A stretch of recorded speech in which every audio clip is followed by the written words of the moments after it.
আসসালামু আলাইকুম, সবাই এই ভিডিওটা দেখেন। রিমন ভাই কি বলে একটু সবাই শুনেন।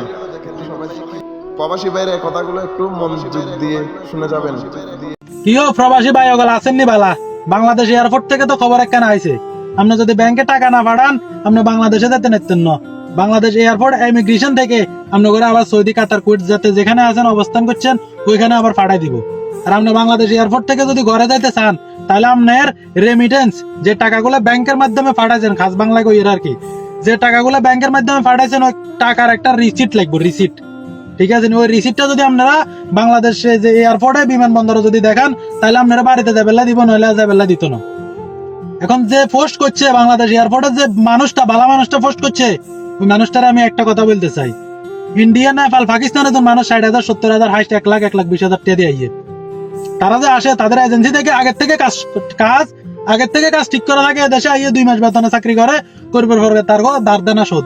আর আমগো এজেন্সি মারানির হুতো গলে, ঠিক আছে, বিশা বেশ বের 10 লাখ বাঙালি যদি আইয়ে 9 লাখ বাঙালি মনে করেন যে আকামা নাই, তারা আকামা দিত না, কাজ দিত না। এটা দিব বুঝছেন, আলমারের বিষয় দিব কই আনে, আইনবার পরে আর কাজ দিত না। লোকগুলা কি অবৈধ। এখন লোকগুলা যদি অবৈধ হয়ে যায়, অবৈধ লোকে ভাইয়া ব্যাংকে টাকা বাড়াইতে পারে না। এখন আমার প্রশ্ন যে অবৈধ লোকগুলা তারা কিভাবে ব্যাংকে টাকা বাড়াবো? আর বাংলাদেশে কি তার জায়গা হইতো না?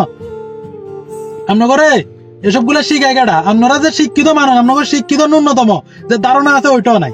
একজন অবৈধ লোকে ব্যাংকে কিভাবে টাকা বাড়াইবো? আর বাকি যে 10% লোক এজেন্সিতে আইয়ে ভালোভাবে থাকে বা মাতামে চাকরি দিছে, হোটেলে চাকরি দিছে, হেতকে বেতন 1,000-1,200 টাকা, বুঝছেন? মাত্র 3 মাসের আগামাতে 3 মাসের হেতেও গেছে আল্লাহ বিষা, হেতেও অবৈধ। এবার আপনি আমারে বুঝান এই লোকগুলা কিভাবে ব্যাংকে টাকা বাড়াইবো, কিভাবে ব্যাংকে টাকা বাড়াবো? আপনারা আমারে বুঝান। ইন্ডিয়ার মতো, পাকিস্তানের মতো, নেপালের মতো সিস্টেম করে দেন যে বাংলাদেশ এজেন্সি থেকে লোক আসবো, আর হাতে যে আইয়ে আমরা যে আসি বিদেশে 4 লাখ, 5 লাখ, 6 লাখ টাকা দিই, দিবার আর দেশে আসি বেকার হয়ে যায়, কাজ নাই, কাম নাই, কপিলে হুরুপ মারে দিছে। আপনারা কি এগুলা দেখেন? হাতে কি আদৌ টাকা কামাইছে কিনা প্রবাসের মাটিতে, নাকি ভিক্ষা করে করে গাইছে, নাকি বাড়ির তুন টেয়া আনি গাইছে? ওইটার খবর আপনারা নিছেন? ব্যাংকে টাকা ফাড়াবোটা কেমনে? একটা মানুষের কাগজপত্র যদি ঠিক থাকে তাহলে না ফাড়াইতো। আর আপনারা ব্যাংকে টাকা ফাড়াবার মতো কাজ করেননি। আপনারা এয়ারপোর্টের মধ্যে বালা লাগিস কাটিয়ে গেলেন। একজন মানুষ, একটা মানুষ 5টা বছর পরে মায়ের লাগে অত গিয়ে শ্যাম্পুর বোতল লই যায়, একটা তেলের বোতল লই যায়, ছোট বোনের অত গিয়ে শ্যাম্পুর বোতল লই যায়। আপনারা কি করেন? এটার কাটি গেলেন, কাড়ি টিয়া পয়সা যা আছে মনে করেন স্বর্ণবর্ণ সব লই যায়, আপনারা কাটি গেলেন। কিনলে এয়ারপোর্টে কজন লোক চাকরি করে, সব রুটিন আপনার কাছে আছে। আপনারা তো তার পক্ষে কোনো মনে করেন যে কোনো ডিসিশন নেন না, কোনো প্রতিবাদমূলক মনে করেন যে কিয়া বুঝে দেন কি আপনার রাতের তখন? আপনারা তো বালায় বুঝেন, সব সিন্ডিকেটের মূল হলেন আপনারা। তো বাংলাদেশে যেহেতু এই জিনিসগুলো হইতেছে, মানুষ কেমনে টেয়া হারাইবো? আর মানুষ বেশিরভাগ সুদের উপর থেকে টাকা নিয়ে আসে। দেশে চাকরি নাই, কাজ নাই, কাম নাই, সুদের উপর থেকে যখন টাকাগুলো নিয়ে আসে তখন এই দেশে আসবার পরে চোখ আন্দার হয়ে যায়। তারা একটা জিনিসে চিন্তা করে যে সুদের টাকা তো বাড়ি যেতেছে, এ দেশে বেতনও কম, যেহেতু দালালের মাধ্যমে আইয়ে, এজেন্সির মাধ্যমে আইয়ে 1,000-1,200 বেতন হয়।